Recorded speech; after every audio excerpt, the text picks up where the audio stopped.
All right, so you ready to do this? Awesome. Yeah, well, we'll see. Yeah, we will. All right.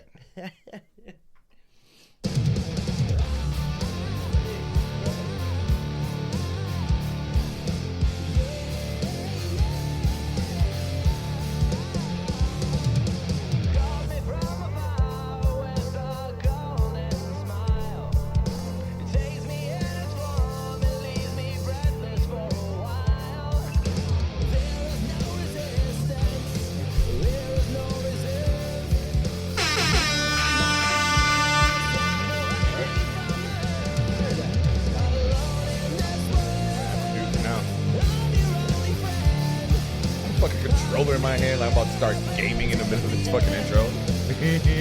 I mean, I really thought you were. God damn it.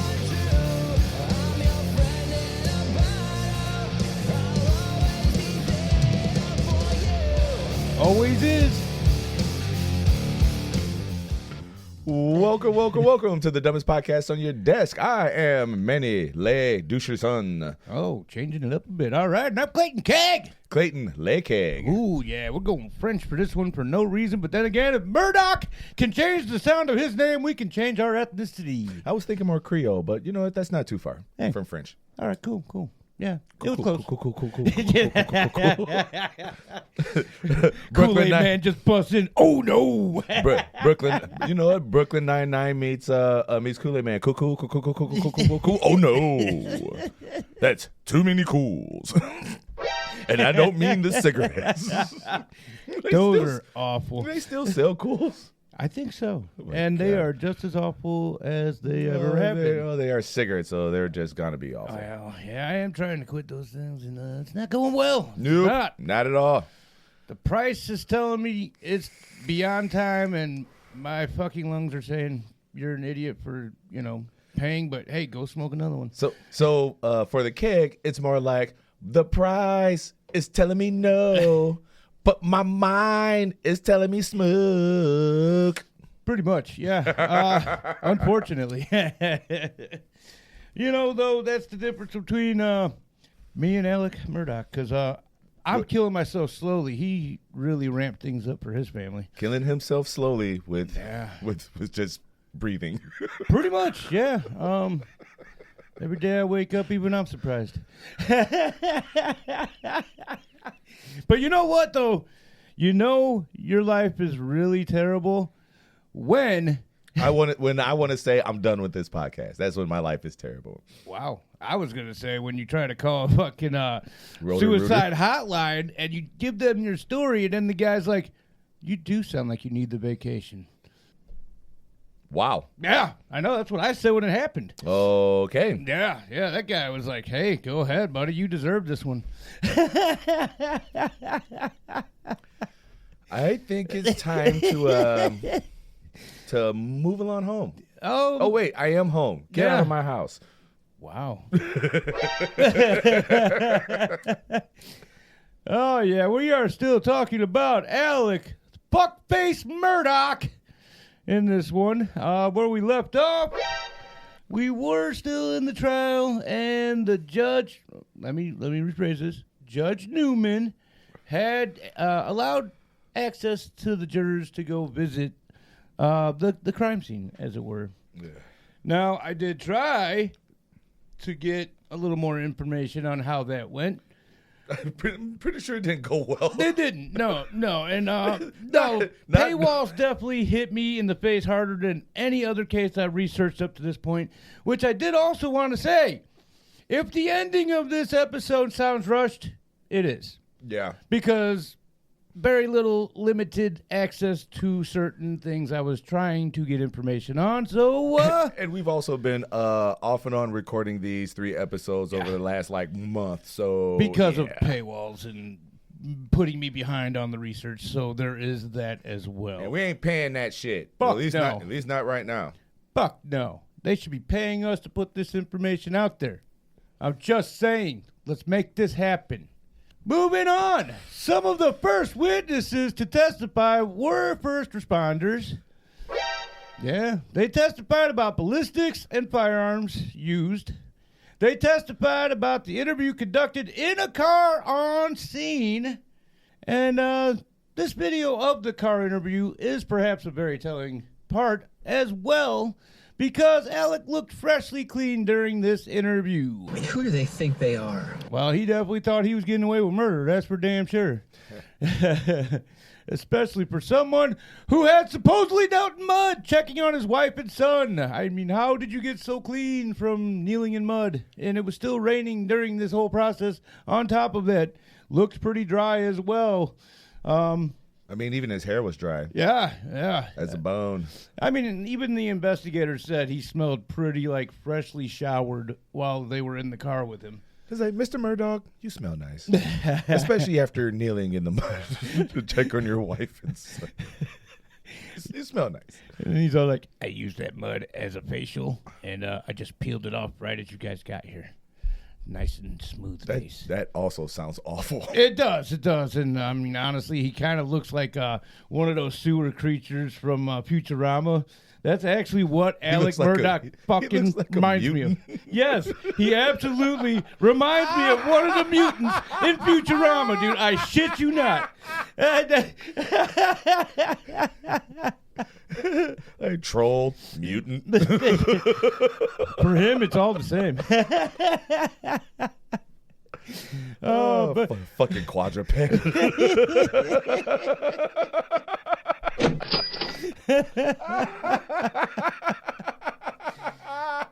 So let's get into what little bit of courtroom shit we were able to. We're not even 10 minutes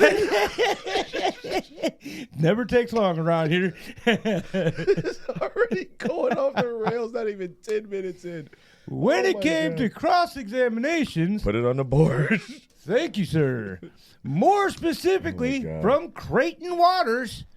There were times he would allude to unrelated clues without explanation of the significance and seemed to have nothing to do with the case. One prime example of this was when Waters stated during one cross-examination... Oh, God damn it. Fat fingers. Yeah. There we go. That investigators had rooted through a trash can near the crime scene and found a credit card statement which showed a transaction at Gucci for the sum of $1,021.10. And that total was circled. Okay. But... You're really grasping at straws here, but okay, let's see where you're going with this. Not very far, as you'll see. But Waters never asked who spent that money or who even circled the total.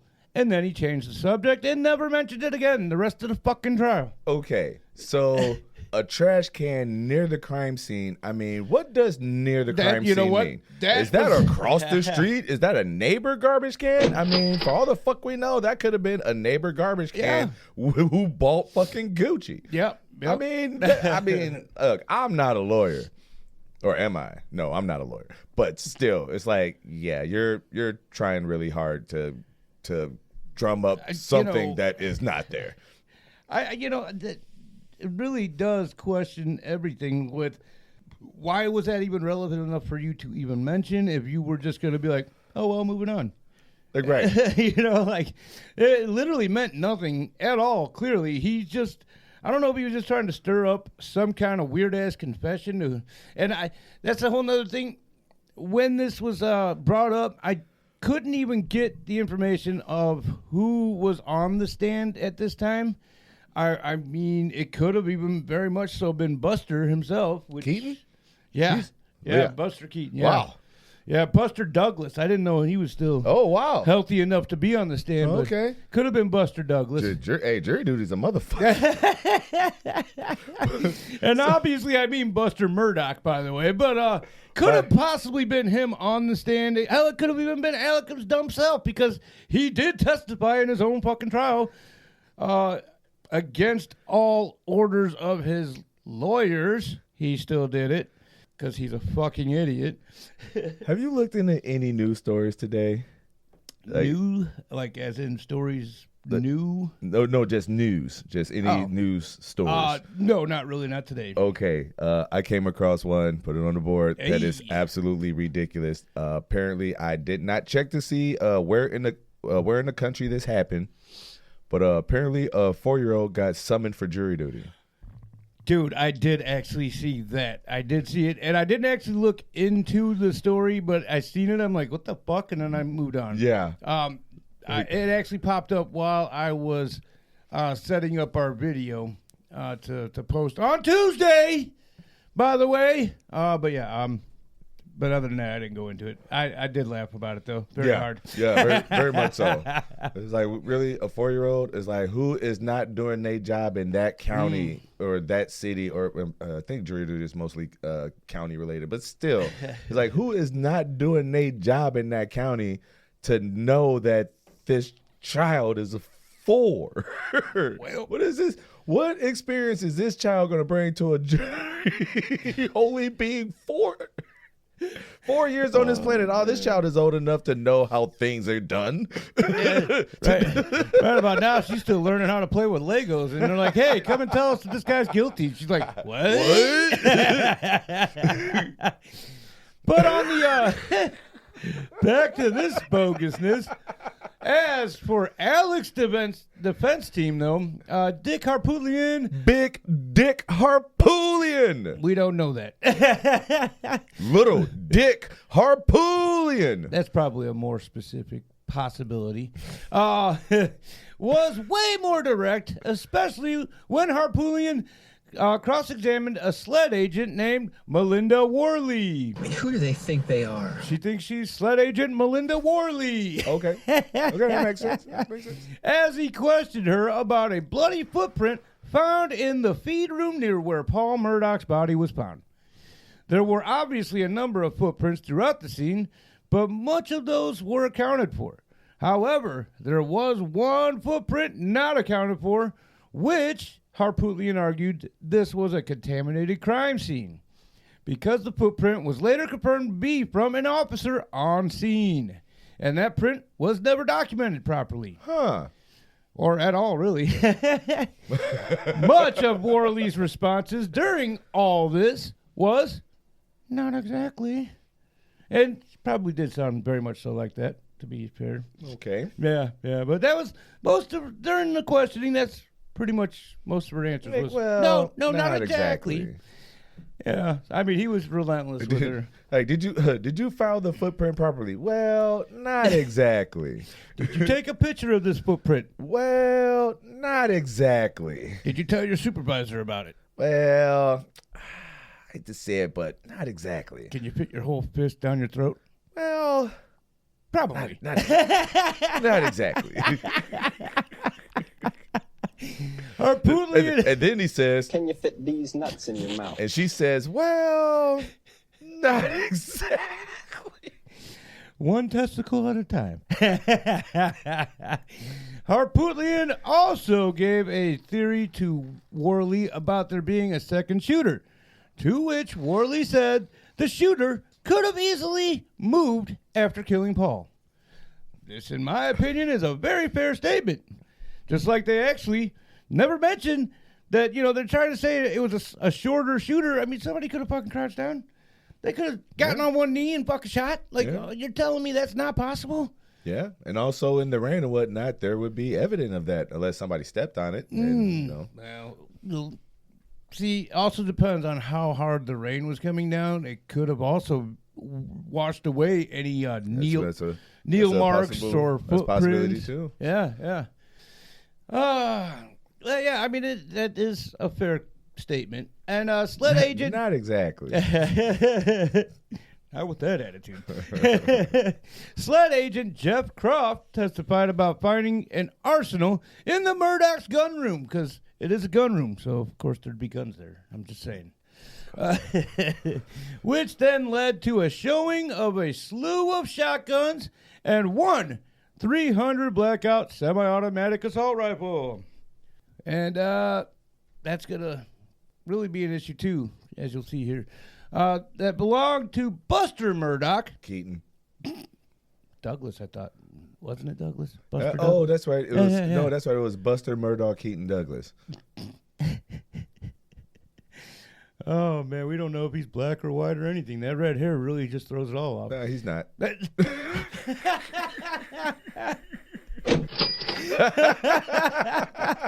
These guns were seized from the Moselle home, which I don't know if I've actually mentioned this earlier on in the other 2 episodes, but this was the Murdaugh family hunting lodge. Oh. That's nice. Yeah. Lucky them, you know. Yeah, got a hunting lodge. Got a place where they can murder anybody they want. Yeah. You know, with 1,700 acres of land to hide the bodies. Yeah. And yet he still let them find them. Idiot. Though again, none of these weapons were the murder weapons, and Jim Griffin, Alex's other defense attorney, by the way, argued to this point. Judge Newman sided with Waters and allowed the gun show to continue. Wait, you just... I didn't, because I realized when I went over this earlier, that's kind of me rewording the same fucking thing, so I moved past it. Oh, okay. Oh, okay. Yeah, gotcha. Yeah, for once I checked ahead. Now that we don't have Carlito, I have to actually go back and check. Like, yeah, we're still Not waiting. that he was anyways. Yeah, we're still waiting on them nachos. Oh, you know what? I did get a letter from him from the ice place where he's being held. I'm really hoping it's a crayon, though, because it was a pretty dark brown color, so I don't know. Carlito, don't send me another postcard, please. The purpose of this was to not only show the tireless work that the state's investigators put in, but to also show Alec most definitely had access to the necessary weaponry as well. Croft also testified that they found matching shells to the .300 Blackout at the Murdaugh shooting range, which was across the street to the Moselle. The reason this was significant was due to the fact that there were markings on shells at the scene from a Blackout that were an exact match from the Blackout used to kill Maggie. Oh, I see. Yeah, so I mean, they technically had like special shells made with like, I'm assuming possibly a family crest logo is what I'm assuming. I mean, that's the way they kind of made it sound from what I was seeing. Although I didn't want to actually put it in there because if I'm wrong, I'm wrong, which again, I might be wrong what these markings are, but that's the way it sounded to me. Okay, because my first thought was because like supposedly ejected shell casings like leave like a particular like indentation from yeah, but this marking that they're specifically bringing up is still different than that. That is actually like the barrel, the markings that the barrel makes on the way out. Was it? It wasn't a casing. It was an actual. It was actually an actual bullet. Oh no! The case. I thought you meant like the bullet itself. No. That's what I thought you meant. Okay, I misunderstood. Yeah. Very much so. What you mean? Yeah, because I've heard of that being a thing. I just don't know whether or not if that's viable in court because I mean I've never looked at a shell casing to see whether or not if the ejector leaves a fucking indent on the fucking goddamn bullet when the fucking ejects out. Like I don't fucking know.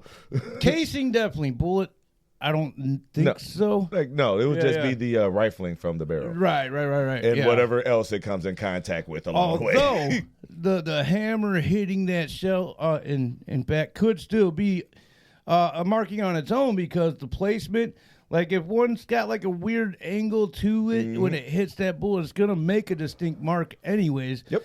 So that's another thing. I mean, there's all kinds of angles that this could go. But according to what I've seen as far as the markings they're referring to. But if it was like a family crest, my first thought is like, don't you know that these are already on here? And if you knew that, why didn't you go buy a new box? Right. Or better yet, it's like, other hunters. I mean, get one of them. Let's get a handful of their crests. Right. I mean, again, I could have very much so misinterpreted how they were saying this. That's awesome. But it's wild, but that's I'm awesome. hoping I'm not wrong because that's going to be even funnier. If it is like a type of fucking family crest, that is actually, I will have to say that that's actually kind of cool. Yeah, but that's still fucking weird. Stupid on his part, for sure. You know what? That can't be denied at this point. When it comes to Alex's alibi, that has been muddied from the beginning. And one person, except there were no muddy footprints in the house or on his body or anywhere near him, even though he was walking around in mud. Yeah, very much so. Yeah, that was another thing that that really got me. But is like, how did he get in the house and not leave one fucking wet streak? Well, he probably stripped down. I mean, they might have had something where, like a mudroom, really, you know what I mean? And he probably stripped down before he went into that mudroom and then picked up all these clothes, put them in a bag, possibly, before he went up to take a shower. It is very possible he could have stripped down before entering the house. He was with a stripper, not a stripper, the stick of a Swiffer sticking out of his fucking butt, just cleaning up that water on his way through.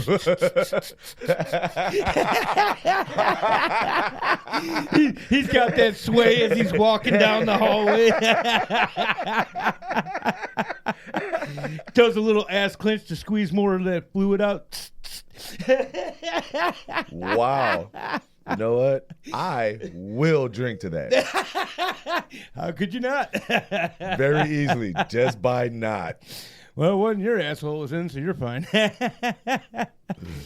Oh, well, That really made me shudder. one person who also muddies Alex's version, besides Paul's video, is Rogan. Joe Rogan? Otherwise known as Ro Gibson. Yeah, fucking stupid. With his testimony, Rogan had his dog at the Murdaugh's kennel, and I don't know why. Maybe he just kept him there. Just so happens my dog is at his kennel. Now, I don't know if this is a situation where his parents wouldn't allow him to have the dog at his house. I'm pretty sure he was very much so still living at his parents'. It's not specified why his dog was there, but his dog was in their kennels. And Rogan had asked Paul, sorry, I skipped a little section here. And Rogan's dog had a tail injury that is actually important to this. And Paul was calling and texting with Rogan about said injury. And Rogan had asked for pictures or videos of this injury. So he could actually later on, and I think I do mention this again later, but yes, he wanted to try to take this picture or video to a vet to try to, get some kind of clue as to what to do about it. But this text was at, wait, what? Okay, yeah, this text was at 8:43 p.m. Paul did in fact send a video trying to show this injury at 8:44 p.m., though only the audio of this sent. For whatever reason, maybe issue with signal possibly, so it was enough to maybe just send the audio, or maybe he just stupidly sent it wrong. I don't know. Which is possible because being at some hunting lodge and the goddamn the dog kennels were a good distance away. I ain't gonna say a full football field, but it was like it was a good distance. Oh, yeah, definitely. I mean, dude, you had to take basically like a golf court from the house to the kennels and back. I mean, damn near, yeah, otherwise you're hiking, you know what I mean? Yeah, it was still a distance, for sure. Like, so if there was any type of cell signal out there, it'd be limited, and there's sure shit spotty as fuck at best. Yeah, there's sure shit ain't no Wi-Fi unless, you've got something hooked up out there at the fucking kennel for that Wi-Fi. Obviously, I'm not the most tech-savvy person myself, but, I mean, is it... You know what? Can you fit these nuts in your mouth? But you're also right to laugh. Fuck you. But is that possible with, like, a spotty connection, trying to send a video, it's only going to send audio? I mean, have you heard of that happening before? Or is this just something Paul did on accident and maybe just sent the audio somehow instead of the whole video? I don't know. This is like weird to me. I would say it would be possible if somehow it was either corrupted while it was sent, or corrupted while it was being recorded. Okay. All right. That's the only thing I could really right off the top of my head I could think of. Like somehow the file got corrupted and then the video didn't take, or when it was or it got corrupted and then when it was sent. Like, the only thing that was sent was just the audio. Huh. Okay. All right. Interesting. Despite several attempts from Rogan to get a response from Paul after 8:49 p.m. Wait, what? Yep. Did I fuck this up somehow? Huh. No, I don't think I did. Just keep going. See what happens. I guess so. Gonna have to now.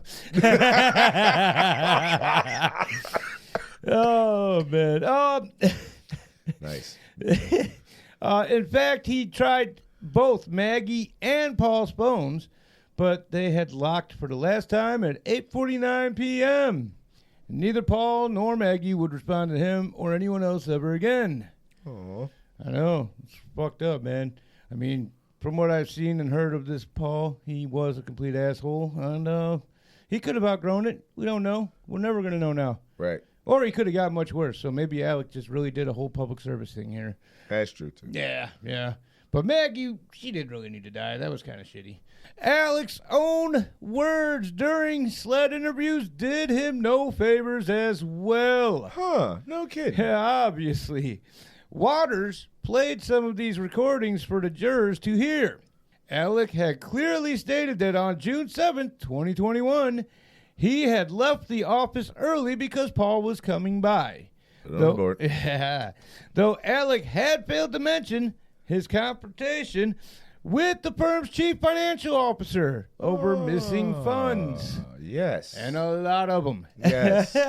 Gotta bring it back to that. Oh, yeah. Yeah, there's going to be a whole foundation about that, but we're not getting too far into that on this because we were just covering the murder part of it. Yeah, we do allude to it, we do, but at least... I think we are, I mean, granted, Oh, yeah, it's we been, have. Yeah, We have I was a gonna couple say, times, We had yeah. to have definitely talked about it. Yeah. But that would be more in the, a few times we definitely have. definitely between first and second But episode. unlike Creighton Waters, our alluding to it actually made sense. Alex stated that him and Paul had drove around the property for at least an hour. You know, just doing things we love. Like stucking each other up and whatnot. Yeah. Apparently, they like to do that. It's fucking weird dynamic. But hey, whatever. What the fuck does that even... Yeah, that's what I'm saying. His actual words were just doing the things we love to do out there. I mean, for all the fuck we know, that could be masturbate. Yeah. Or it could have very much so been sucking each other off like I did say. Ugh. We don't know. We don't know how close this family was.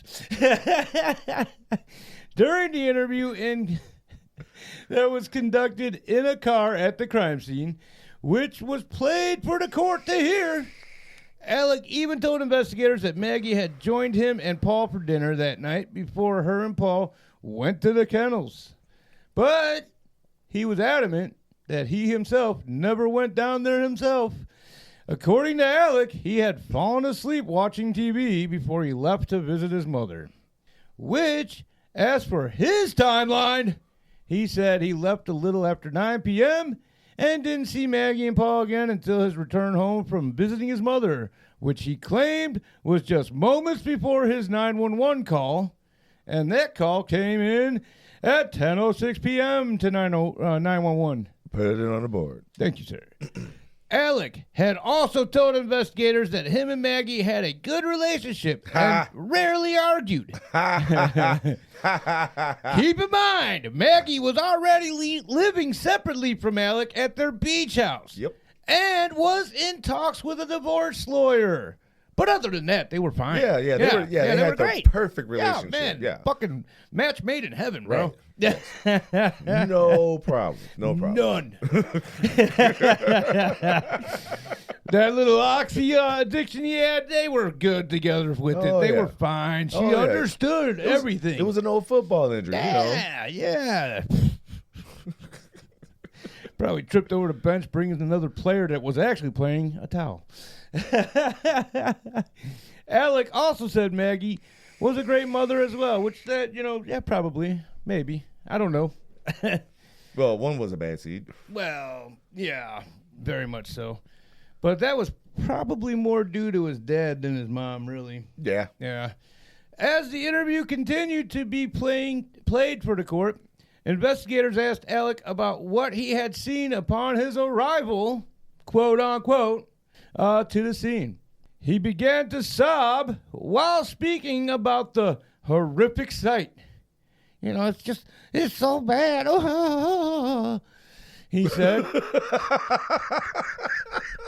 Very much so picture him actually sounding exactly like that. I'm over here like not even reading what he's reading because I thought I might have gotten a text message or something, and then I hear that in my ears. You're welcome. Fuck you. The next thing he said has been argued to be a possible confession while talking about seeing Paul's body. Some people claim to have heard him say they did him so bad, while others, and actually more of these others, have heard him say, I did him so bad. This is still overall arguable, but it does sound to me like he said I, not they. That's just my opinion, because I have heard the video that they're talking about. In fact, they actually, I think you actually seen the movie that I told you to watch about this, and that was very much so in there. And Thigh, disagree. Oh, so you're saying his thighs did him bad? Thigh, disagree. Okay, all right. The thighs have it, everybody. No, they don't. With that attitude, they don't. No, the butts have it, for sure. Ooh, Yes. butts. Yep. Yeah, the butt definitely had a swiffer in it earlier, according to you. At least Alex. I said no such thing. It's being recorded. You'll see. I ain't gonna see shit. Okay, cool. Excellent. There was a lot of testimony about phone records and even the positions of Maggie and Paul's phones. Now, this was kind of fascinating to me, and I only got so much of this information before they're like, oh, you want to know more? Pay fucking $15 and we'll tell you. And I'm like, hey, fuck yourself. So... by positions, I mean their phones going between landscape and portrait modes, missed calls, and text from each phone. Maggie's phone showed 5 missed calls from Alec. He had called at 9:04 p.m., 9:06 p.m., 9:45 p.m., and 10:03 p.m. Now, there's only 4 there because there was 2 calls at 9:04 from Alec. So I didn't put both 904s in there, by the way. So that's why there's only 4 showing. Sure. But this is significant because if they were just going off the phone call records alone, the 30-minute gap, 906 to 945, would have actually coincided with Alex's timeline of going to visit his mother. But there's still that little pesky video that you could hear his fucking voice in. So it was a little butt. Oh, no, it was a pretty big butt. Oh, it's a big butt? Is that why you have, let's see, what is that, 5 U's in there? Yes. Okay. Yes. You think that butt should have been bigger? You know, I think it was bigger than I made it out to be, yes. Yes. You know what, actually, next time, just all caps. I should have done that. Yeah. I ain't even got... You know what, Puckett? Carlito, goddammit. Why'd you have to get picked up by ICE? Come on, man. You fucking idiot. Wow. Look at you forgetting shit. Yeah, of course it is. Oh, yeah. That video was recorded on Paul's phone at 8:44 p.m. This video shows Paul trying to get the tail injury of Roro's dog. I already forgot about that fucker. And so you can again get advice from a vet. Blah, blah, blah. One of the Murdaugh's dogs had caught a chicken, and Maggie was saying this as well. Then you can hear Alec in the distance saying, "Come here, Bubba, I got a penis for you." Wow. He probably did say something close to that, but I mean, he definitely said, "Come here, Bubba." Come here, Bubba. Yeah. Very much so. This absolutely destroys Alex's timeline that he had originally set for investigators. Did it absolutely destroy it? I think it did. It didn't just destroy it? It No, absolutely? No, absolutely did. Okay. Yes, 100%. All right. Yes. This is one of the biggest downfalls in his demise. But just this one? No, I said one of the biggest. I didn't say it was the only. Yeah, well. Yeah. But this is definitely one of the big key factors here, for sure. And shows just how easy lying came to him. And on top of his oxy addiction, which led to his theft of millions from his own law firm and clients and the pending divorce. And Paul's legal issues was the makings of the perfect storm that is Alex Murdaugh. You didn't actually say his first name right. Oh, yeah, I didn't. It's Alex Fuckface Murdaugh. I am so sorry. Keaton Douglas.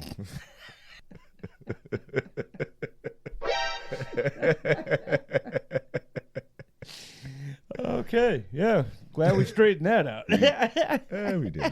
But that's okay, though. Still some more to go. Oh, God. Yeah. It's okay. We're almost done. Yeah, I know. We're going to be done with this. I did not think we were going to get through this fast. God Oh, I kind of had a feeling when I saw how many it was. But it's like, well, you know. I thought we were going to have more to talk about here. But well, I knew we'll get to about 45. Probably. With all that said, it took the jury less than 3 hours to find him guilty of 2 murders. Sorry about that for the video. That was definitely on me. He's not. Actually, I am. I wasn't paying attention when I did it. I really wasn't. Alec was sentenced to 2 life sentences for these murders. Can you fit these nuts in your mouth? Well, he probably can now. He's got plenty of practice at this point, I'm sure. Damn. And then he had nearly 100 federal/financial crimes. I mean, who do they think they are? Well, they were people giving him money, and then that wasn't enough, so he took the rest of it. So we're going to have to spank their little tiger cats. Oh, and he did. He spanked them good. So there was nearly 100, but they did drop down to 22 federal charges that still landed him another 40-year sentence. Woo! Fuck Yes. yeah. And you know what? In most states, now I don't know about South Carolina, but in most states, any federal charge, you're automatically doing 85% of that time before you're even allowed to. He's dead. Probably, dead. yeah. I mean, 85% of that time before you could even get thought of to be paroled. And we're still talking about, what, 85% of 2 life sentences? No, I'm talking about these federal charges that racked him up another 40 years. Oh, yeah. Well, Yeah. he's still not. Yeah. Oh, no, absolutely not. Oh, yeah. I mean, at that point, I would just keep him in federal for that 40, and then, he can go wherever the fuck he's supposed to go after that. It's like, yeah, well, you're just going to do your 40. Right. Like, right. You're going to stay locked up anyway. So Oh, yeah, he ain't going nowhere. Fuck no. No. Now, I did see that he apparently is trying to get another trial. Yeah. And now what Alex Murdaugh can actually say, he can actually say, I'm a lawyer. Yeah, I'm a terrible one, and I stole a bunch of money, but I'm a lawyer. he can't even say that now because they have disbarred him. Oh, I used to be a lawyer. They absolutely said, yep, even if you ever do luckily get out, you're never practicing law again. Alex Murdaugh not only ruined his life, he ruined his family's legacy. Well, mostly Alec did that. His dad and grandfather and great-grandfather did start off ruining the shit, but he absolutely destroyed it the rest of the way for him. Yeah. He also ruined everyone's life he came in contact with as well. When it comes to Gloria Satterfield's death, Clayton Kegg, personally believes Paul Murdaugh had everything to do with that. And in my opinion, again, Clayton Kegg, also believes Buster Murdaugh did play a huge role in the deaths of Maggie and Paul as well. Whether he helped dispose of the weapons and clothing from that night, or he possibly even pulled the trigger of one of the weapons used that night, or both of them. That is my conclusion to this piece of shit, Alex Fuckface Murdaugh. Oh, my God. And I bet his face really has been getting fucked a lot, too. You're saying that Alex Murdaugh is getting skull fucked in fucking fucking prison. Yeah. Wow. I do. I think he probably is. That's you know what? Put that on the 2026 bingo card. Hey, all I'm saying is prove me wrong, bro. Put that Prove on me wrong. Put that on the 2026 bingo card for sure. If you can't prove me wrong, as far as I'm concerned, that is absolutely true. Fucking dumbest podcast bingo. Fucking Alex Murdaugh getting skull fucked. I want to make that the free space so much, Alex Murdaugh, fuck face, Like, no. getting fuck faced. No, that's not. No, that's definitely not a free spot. That's you know what? For sure, it's either in the U or the B. Ooh. For sure. Ooh. Yeah. Okay. All right. Okay. Oh man, I am just thinking about this fucking bingo card. just having a fucking square with just his ugly ass face on it, with a penis crammed into the mouth, and then I'm telling you, man, if you gotta really look at another picture of that guy, because I swear to God, he does look like a fucking Futurama character. He really fucking does. All right, everybody. I think it's clear that the keg thinks Alex Murdaugh looks like a mutant from Futurama. 100%. So, which mutant does he look like to you? Let us know at your stories, dpoid@gmail.com. I mean, tell us what you think. Yeah. Because I haven't seen a real picture of a Murdaugh in a while. So I don't know. Yeah, actually, I can look one up right now. Let's not and say we didn't. Oh, come on, man. It would be great to see your actual reaction right now. No. All right, well, the douche is being a douche. So, hey, thanks for listening to the dumbest podcast on your desk. I'm Eddie McDouche. I'm Clayton Keg. Sorry for this being shorter than normal, but hey, I mean, it's free content. So I'm just really glad I'm done with this fucking piece of shit, man. I am glad that you're done having to read. For the moment. The sad part is you're getting worse. This episode was actually probably my best one as far as reading goes. Out of these 3 episodes of your Alex stories, Murdaugh. dpoid@gmail.com. Tell us what you think. Did the keg sound better reading this episode or not? Did he didn't quite fumble as much this time. I mean, he didn't fuck up the word the. Yeah, there is that. Yeah. God so, damn it. Granted, that episode might not even have come out yet. Put it on the board by the time this comes out. None of these have come Put it out on the yet. board again. Thank you. And then, no, I wasn't talking about you. I don't give a shit. You're putting one there for me anyway. No, I didn't. I actually skipped it. So, thanks for listening to the dumbest podcast on your desk. I think we're doing this for the 3rd time. I'm Clayton Keg. And, I'm also Clayton Keg. That's fucking weird. Okay, great. You can catch us at Spotify, Amazon Music, Podcast Index, Listen Notes, RSS.com, CurioCaster, Fountain. Oh, I think I missed that the last time. Podcast Addict, Podverse, True Fans, Deezer, iHeartRadio, Pandora, and TuneIn. You can also catch us on YouTube, both audio and video. Both. The audio episode comes out on Saturday, just like the rest of the audio episodes that I just mentioned. And then the video episode comes out on Tuesday. And I did not count any of those come. So, yeah, there's that. That's probably like 5 more. We're still in double digits anyway. So, Yeah, well, we're good. fuck it. All right. Come again. All right. You got anything else? Nope. I'm good. Nope. Email us, your stories, dpoid@gmail.com. You want to put your email out there again? Nah, it doesn't matter. Okay. All right. Tap in the Keg Podcast. Tap in the Keg Podcast @gmail.com. There you go. Okay. Well, I guess we out. Yes, we out. Peace.